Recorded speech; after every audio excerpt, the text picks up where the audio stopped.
What's up, guys? Welcome back to The Right Side. Today, I want to talk about free speech. I feel that most on the right have a good base instinct when it comes to the issue of free speech. We shouldn't ban left-wing protests or prohibit them from advocating for higher taxes. I hope we can all agree on these things, but free speech as an issue is circular in ways that very few issues are. I think someone like Vivek Ramaswamy is spot on when he tells people who shut him down that he'll let them speak their minds only if they allow him to do so in return. This general attitude is great and should be more mainstream. However, free speech isn't just a political issue like taxes.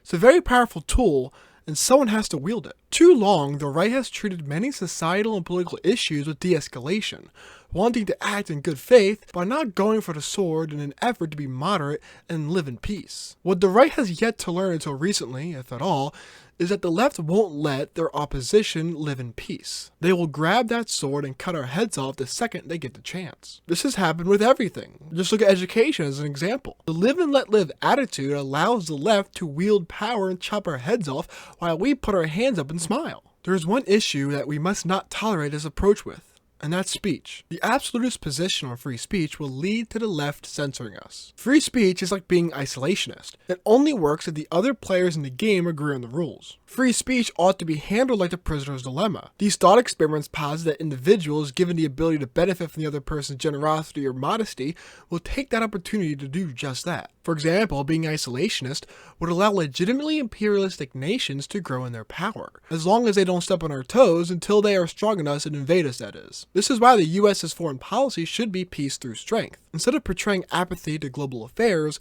portray strength and ability to step in whenever necessary. So what should the policy surrounding free speech be? It's time for an anti-free speech stance. Now, before you comment that this opposes the very spirit of free and open debate, hear me out. I view free speech as a public weapon that anyone can grab. They can either set the gun on the table or snatch it and aim between your eyes. My policy would allow us to shoot them before they shoot us. To defend true free speech, we must restrict the players who refuse the foundational rules. Put it simply, if you don't believe in free speech, you don't have free speech. Now, there's a compelling argument that this policy is anti-free speech and that I should be censored. I understand where this position comes from, and on the surface it seems logical, but it's self-destructive. Like isolationism, this position seems logical and rational, but it assumes that other players are on the same page. This is why pockets of free speech flourish. Free speech only works and is beautiful when everyone agrees to the terms upon entry. What if they don't? Is it pro-war to not trust other countries to keep to themselves? A room of 5 people is much safer if every person has a gun,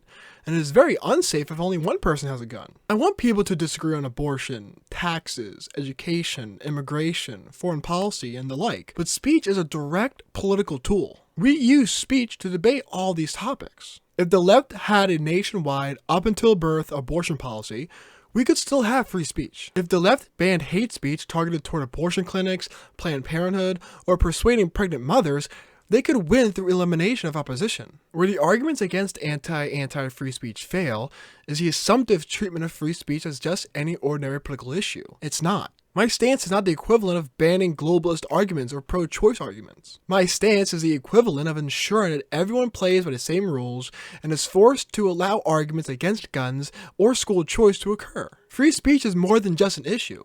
It's a tool for literacy and exchanging ideas. It is an issue that we cannot allow people to garner 51% support for and use to silence us. Being tolerant of intolerance eliminates the original tolerance. Tolerance comes with ground rules. Political engagement must come with ground rules so that the radicals can't co-opt the majority, seize the sword of free speech, and slaughter us. We need to stop with the live and let live attitude and approach. We tried that, and look at what it's gotten us. Drag queen story hour, a plummeting birth rate, and men and women's locker rooms. When is enough enough? When are we going to stop acting like the radicals don't have influence and power? The liberals and leftists that have power and influence don't think like your classical liberal next door neighbor who disagrees with you on the corporate tax rate, but will invite you to a patriotic July 4th barbecue. The reason why you and your neighbor can coexist and live together is that you both agree on the terms of engagement. You want lower taxes and he wants foreign aid to Ukraine, but you both respect each other's right to speak your mind, and thus you can be friends. The problem is that your next door liberal neighbor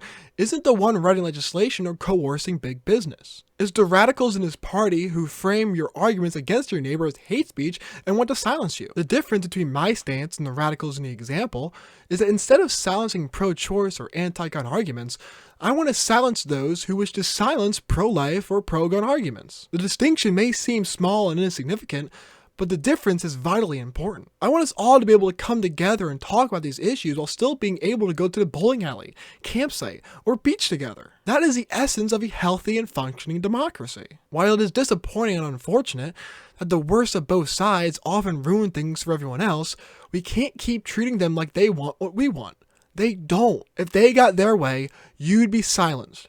And free speech absolutists would stiffen their upper lips and defend their ability to rally support for their silencing agenda until they had their tongues cut from their mouths. We have lived and let live for long enough. If you like where this country and society are going, then continue to be led to the slaughter. I, for one, don't like where this moderate, peacekeeping approach has gotten us. The left secretly loves free speech because it is another channel of political power and influence that they can poison for the rest of us. The worst part is that most conservatives would be puffing their chests out and supporting their ability to rally a majority of support. In the end, free speech is beautiful and is the oil for the engine of a healthy democracy. Most people want to be able to disagree on abortion and healthcare while still having Thanksgiving together. I know I want to. However, unconstrained tolerance allows the ship to hit the iceberg and sink the boat. We are allowed to gatekeep to maintain free speech.